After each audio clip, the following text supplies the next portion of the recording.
નમસ્કાર, સમાચાર સાથે હું હિના. બુલેટિનની શરૂઆત કરીએ. છોટા ઉદેપુરથી સમાચાર મળી રહ્યા છે. બોડેલી પાવી જેતપુર હાઈવે પર અકસ્માત થયો છે.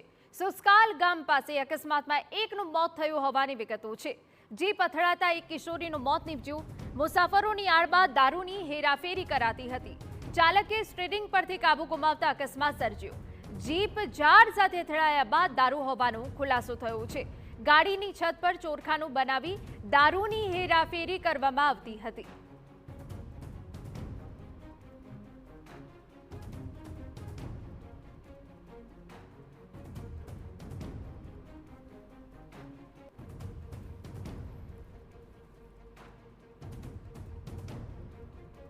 તો ગાડીની છત પર ચોરખાનું બનાવી દારૂની હેરાફેરી કરવામાં આવી હતી. જીપ અથડાતા જ એક કિશોરનું મોત નીપજ્યું હોવાની પણ અહીંયા વિગતો મળી રહી છે. મુસાફરોની આડમાં દારૂની હેરાફેરી કરવામાં આવતી હતી અને એ જીપ કે જેનો અકસ્માત થયો છે અને આપને એ તસવીરો બતાવી રહ્યા છે. ચાલકે સ્ટીયરિંગ પરથી કાબુ ગુમાવતા અકસ્માત સર્જ્યો.